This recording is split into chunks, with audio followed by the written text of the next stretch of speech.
Bueno, nuestro aporte debe ser prolijo y nosotros tenemos todos los días que tener un mensaje clarificador que ayude a los propósitos importantes. Nosotros no podemos perder el tiempo en puerilidades.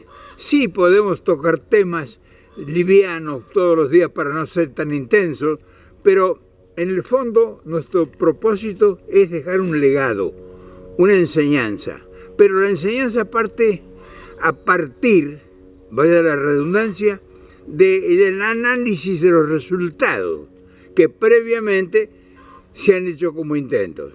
O sea, nosotros estamos hablando, por ejemplo, de México y de la importancia que tuvo un mensaje fundamental de López Obrador en todo su mandato de 12 años de gobierno, 6 legales y 6 ilegales, porque él le agregó 6 años más. Entonces López Obrador decía una palabra que no sé si fue entendida o si fue aceptada en realidad con la intensidad que el mensaje tenía. Revolución de las conciencias. Quiere decir que tendríamos que cambiar nuestra manera de pensar, teníamos que prepararnos, capacitarnos para que esa revolución se produjese dentro de nosotros mismos. ¿Y dónde estaban los ejemplos? Sus mañaneras, era el ejemplo. Pero sus mañaneras quedaron no voy a decir en el olvido, pero quedaron en el archivo del trabajo que el hombre hizo. Pero como testimonio de su mensaje, ¿qué institución existe hoy en México en pie que trabaje sobre la revolución de las conciencias? Fíjense qué cosa curiosa esto. Este es un análisis. La revolución de las conciencias significa expandir ideas que nos hagan cambiar nuestra manera ancestral de pensar. O sea, nosotros hemos pensado siempre en lo cotidiano, en lo mediático, en lo cercano, pero no hemos concebido una proporción a través del tiempo y el espacio, geopolíticamente hablando. Entonces, el mensaje de revolucionar las conciencias se remonta a mensajes previos. O sea, no es que López Obrador trajo una novedad, sino que él trajo una novedad actual. Pero eso lo habían sostenido Simón Bolívar y San Martín cuando trabajaron por la independencia, cuando estuvieron en la guerra de la independencia, que significaba una revolución de las conciencias de esos tiempos. Después vinieron pensadores y filósofos y políticos activos, como por ejemplo gente que vino de México, hubo grandes ejemplos. Morelos, por ejemplo, era un hombre revolucionario que en la conciencia su mensaje era dignificar al pobre, al hijo del peón. O sea, esa es una revolución de la conciencia. Ahora, imagínense que Morelos hubiese tenido estos medios de comunicación en su tiempo. Entonces, hablamos de Morelos, hablamos de José Martí, hablamos de Mariátegui en Perú, hablamos de Manuel Ugarte en la Argentina, que fue un revolucionario a quien se le debe el vocablo. No sé si lo saben, yo mañana pienso hacer un video sobre eso. Manuel Ugarte fue un soñador, un romántico, pero hubo un Juárez, hubo un Zapata, hubo un Villa, hubo un Cárdenas en México, hubo un Perón en la Argentina, hubo un Getúlio Vargas en Brasil. En fin, ha habido grandes revolucionarios de las conciencias que no han tenido la proporción que realmente hubiese sido necesario, porque como vemos el resultado de nuestra América actual, sometida y ocupada, o sea, enajenada, pues bien poco y nada de revolucionario ha sido. Y la prédica de López Obrador, que es muy importante, no ha trascendido a las fronteras de México. Sí, levemente nosotros hemos hecho algunos trabajos y hay repercusiones tenues en muchos países, pero una organización que se encargue de trabajar sobre la ideología de revolucionar las conciencias y no ir al golpe armado o a la reacción de la violencia primaria, sino revolucionar el pensamiento y aportar ideas que armonicen esto tan complicado y confundida situación que padecemos diariamente. Entonces, vamos a hablar de la revolución de las conciencias y de lo que todavía nos falta por lograr. Pero nosotros debemos ser serios y prolijos, porque hay mucha gente aventurera que toma el tema de la comunicación y de el cambio en la mentalidad de la población, los pueblos, y improvisadamente cumple una función, pero no tiene proyección. O sea, hacen un acto, es un escándalo y ahí terminó todo. Y entonces uno va a recabar, dice, bueno, tal convención o tal organización o tal evento, ¿dónde está la institución que podemos enrolarnos para sumarnos a la idea? ¿En qué lugar del mundo esa idea cundió y ya hay otra organización igual? O sea, tenemos que ser prolijos y buscar cuáles han sido los resultados de lo que se ha hecho y los que han querido intervenir. Nosotros hace 2 años que estamos trabajando específicamente en concientizar en la revolución de la conciencia que es necesario una organización profesional a un alto nivel, con respaldo gubernamental, porque es el que defiende, lo único que va a defender la nacionalidad, el gobierno de un país. No va a defender la integridad de una nación, una empresa corporativa, una empresa de negocios, una corporación. Entonces, el gobierno tiene que tener una institución oficial independiente. Sí, gobierno, institución oficial independiente que profesionalmente maneje la comunicación. Y la comunicación no es en la casa. Un gobierno de las características que tiene ese país que es México. México tiene una característica en este momento preponderante y fundamental, sobre todo porque está siendo agredido, porque México es el primero al quien golpearle, porque ha sufrido grandes consecuencias, porque hay una experiencia histórica y porque hay un gran conocimiento en sus gente, en sus ciudadanos, un gran conocimiento y una gran preparación cultural. Y además tiene como respaldo, si fuera poco todo eso, una trayectoria de miles de años. O sea, es la primera base estructural real de este continente. Entonces, se está haciendo en México lo que realmente México pudiera hacer. Y ahí no es que vamos a ir a la crítica. Nosotros tenemos que ir a la construcción de las posibilidades que desde afuera, sin esa pasión que puede ser chauvinista, vemos y decirles a los mexicanos, o comentarles en este caso, qué convendría hacer. O sea, qué posibilidades tendría desde México organizar una comunicación para generar y producir la revolución de las conciencias. Hace 70, 80 años, en 1946, Perón dijo allá en la Argentina, cuando apareció el justicialismo, o sea, el humanismo, una frase de López Obrador, dijo, del justicialismo, esta es una nueva conciencia en marcha. Fíjese qué coincidencia histórica con México. Sin embargo, pues es prácticamente desconocido esto. ¿Quién es el culpable?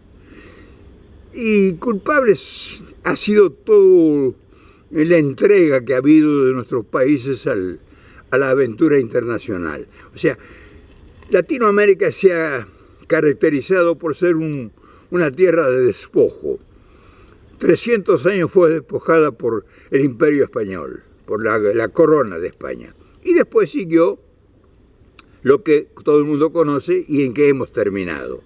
Cuando asomó en nuestro continente alguna idea de defender la nacionalidad, pues ya saben cómo ha terminado y han puesto su vida miles. En Argentina nomás desaparecieron 30.000 personas, tiraron a una gente al mar. En México desaparecieron muchos miles también, no se sabe, pero también tiraban gente al mar. Entonces, vamos a buscar culpables, vamos a buscar venganza, vamos a buscar guerra. No, tenemos que concientizar a la gente para que la gente tenga conciencia de eso y sepa, bueno, ¿qué podemos hacer? Y ese es el secreto de todas estas conversaciones que todos los días nosotros afortunadamente podemos tener.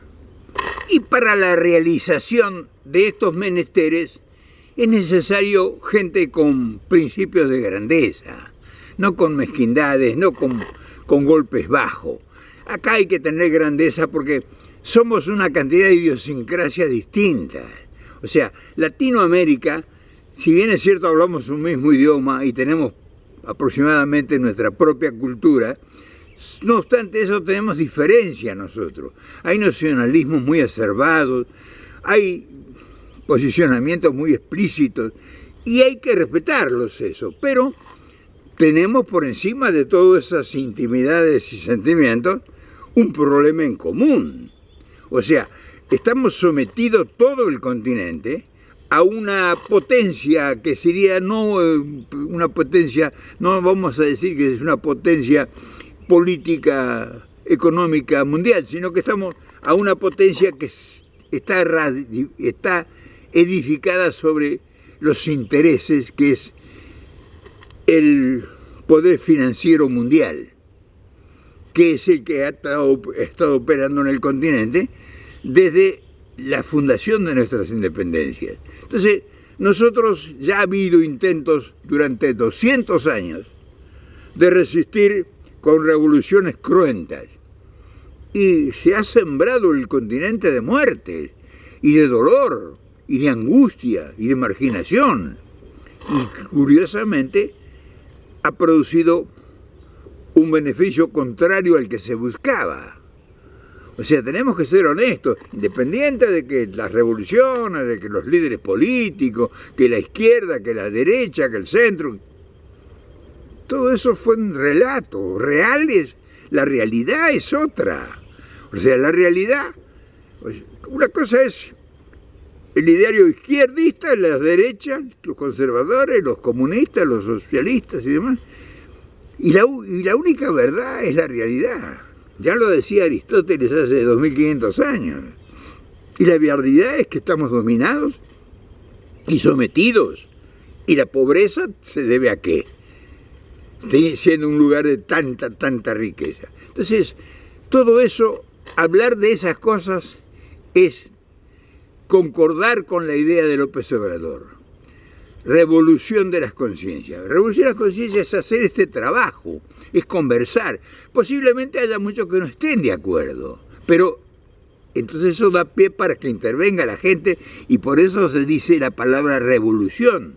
O sea que no está todo el mundo de acuerdo. Y entonces eso permite que nosotros en distintos lugares del continente haya ponencias y haya gente que realmente tenga aportes. Y entonces llega al final una concordancia que defiende nuestros intereses, pero al mismo tiempo no produce un enfrentamiento ni una guerra entre nosotros, y mucho menos con un imperio como es Estados Unidos, este país, que nos tiene catalogados como comunistas, o en fin. Pero eso no nos importa a nosotros. Nosotros tenemos que hacer un trabajo para armonizar. Y el primer camino, el primer paso es la comunicación. Y claro, la comunicación aparentemente pues es una cosa fácil, cualquiera comunica, compra una cámara y comunica desde Palacio Nacional en México, comunica Milei en el sur con la cadena nacional de televisión, en fin, comunican todo. Pero ¿qué comunican? Entonces, eso es lo que nosotros tenemos que averiguar y despojarnos de las vanidades, de los egoísmos. El ego es muy traicionero en estas cosas. Es el que nos ha llevado a estos enfrentamientos estériles y que nos ha costado tanto. Entonces, aportar ideas en este momento es revolución de las conciencias. Y entonces vamos a la práctica, ¿o no? Y aquí es cuando aparece la logística, o sea, la forma de hacer las cosas y de poner cada pieza en su lugar y utilizar las herramientas disponibles que tiene cada país, que son distintas. Unos pueden aportar ideas, otros pueden aportar técnicas, otros pueden aportar equipo, unos pueden aportar capitales. En fin, hay que hacer una mancomunidad de intereses para defender los intereses. Entonces todo eso tiene que estar organizado desde una institución. No puede organizarlo una persona porque sea funcionario público. Un funcionario lo único que tiene que es armonizar las fuerzas para que las fuerzas produzcan. No puede un funcionario creer que puede gobernar un país. Para eso, para gobernar un país hay un equipo de gente que son los políticos que están, primero los secretarios de Estado del presidente y después los representantes del pueblo, la Cámara de Diputados y Senadores. O sea, no lo maneja una dictadura. Entonces, cuando hay una forma de gobierno democrática, es necesario que todos los resortes que requiera el poder sean manejados por la gente especializada en eso. O sea, no puede un funcionario, porque dice, es director de comunicaciones, dice, bueno, usted haga todo. No, señor. Ese es el error, darle a una persona que desde su punto de vista, que puede ser brillante o puede ser mediocre, que decida por el destino de un país allende de las fronteras. O sea, México está situado en este momento en un lugar de preponderancia, porque geográficamente su situación, su lugar es de privilegio, es la bisagra real entre dos culturas, la cultura anglosajona y la cultura latino, y entonces hay dos mentalidades y dos intereses. Este país, acá Estados Unidos, es un país potencialmente poderosísimo en el mundo, uno de los mayores referentes para hacer valer sus verdades como sea. Y nosotros somos poseedores de enormes riquezas y de grandes valores humanos. Entonces, vamos a armonizar, pero ¿cómo armonizamos? ¿Cómo vamos a hacer la revolución de las conciencias de lo que decía López Obrador si no tenemos comunicación? Si no tenemos como forma de mandar un mensaje. ¿Cómo lo hacemos? Por lo tanto, cuando más tiempo tardemos en aceptar esta realidad, más tiempo vamos a demorar en empezar a resolver nuestros problemas. Y nosotros ya hemos descubierto, que no, tampoco es tanta sabiduría para descubrirlo, que sin una comunicación independiente, realmente profesional, que sepa de qué se trata el problema y cómo tiene que manejarlo, no es un trabajo de una persona y de una decisión. La persona, la decisión es el que comanda, dice revolución de las conciencias. ¿La revolución la va a hacer una sola persona? ¿O tienen que intervenir todo el continente? ¿Cómo va a intervenir la gente del continente si no hay contacto? ¿O hay contacto con algunos individuos? Si no hay un acendrado medio que organice y que centralice eso. Un partido político, un movimiento político sí puede tener una escuela de formación política y demás, pero tenemos que ir a una organización nosotros. O sea, estamos postergados, estamos detenidos en el tiempo discutiendo como una discusión bizantina. ¿Quién es el dueño de la pelota? Acá tenemos que ser prácticos y consultar a la gente que sabe, y sobre todo a la gente que sabe, o que presume que sabe, y que ha dado muestras que lo sabe, pues es la que quieren marginar en primera instancia. Entonces, yo creo que estas conversaciones, conversatas, como dicen en Argentina, conversatas que ahora dicen en México algunos que vienen a comunicar, estas conversaciones, estas charlas, estas pláticas, estos acercamientos, sin ninguna pretensión, nos ilustran y se invita al mismo tiempo a que ingresen otros y participen con sus ideas, pero siempre que son ideas que avancen sobre el futuro y que hablen de cómo organizar para obtener resultados. Nosotros hicimos una provocación en México que fue muy bien asumida por el presidente y de apuro después porque no se tomó tan en serio como se presumía en ese entonces, hicieron una convención y lamentablemente no produjo ningún resultado. O sea, tienen que ver ustedes, no hay nada de periodismo independiente formado, no hay ninguna institución en México, a 2 años de tiempo. Y entonces nosotros le habíamos dado, no soy yo, sino mucha gente que está conmigo trabajando, sugerencias. O sea, vamos a aportar sugerencias para lograr un medio de comunicación masiva e independiente. Pero no vengo yo para producir una revolución cruenta, ir a la pelea, a la guerra, a la izquierda, nada de eso. Nosotros estamos mucho más allá de las izquierdas y de las derechas. Escuchen bien, estamos muchísimo más allá de las izquierdas y de las derechas. Nosotros estamos en el humanismo. Entonces, si estamos en el humanismo, escuchemos a la gente que habla un idioma distinto, ¿no? Y fíjense que ahora nosotros hace 3 o 4 meses que andamos como tontos, como si fueran unos pobres diablos que andan buscando un conchavo, que andan buscando trabajo, peregrinando por los pasillos de un poder que se enorgullece con no dar señales. O sea, no hay nadie del gobierno de México que salga a ver qué se está diciendo. Y no nos da rabia, porque nosotros somos gente hacedora, no somos de satisfacer egos. Nos da preocupación, porque se están perdiendo momentos extraordinarios y México está siendo atacado en este momento y no tiene defensa. O sea, sí, los pobres muchachos periodistas pues hacen lo que pueden, pero no tiene comunicación ni respaldo del continente que debiera tener en este momento. ¿A qué se debe eso? Le pregunto a los mexicanos, le pregunto a la gente del gobierno de México, ¿a qué se debe que no ha podido plegar en este momento que México es atacado todo el continente para salir en defensa de México? Y se debe a que falta comunicación. O sea, no se debe a otra cosa. No va a salir México puerta por puerta a golpear las puertas y decir, defiéndame. Si hay una comunicación sólida y seria, pues están expuestos todos los problemas y entonces estaríamos en condiciones de iniciar un diálogo a alto nivel. Y en ese diálogo incluyen social, política y económicamente.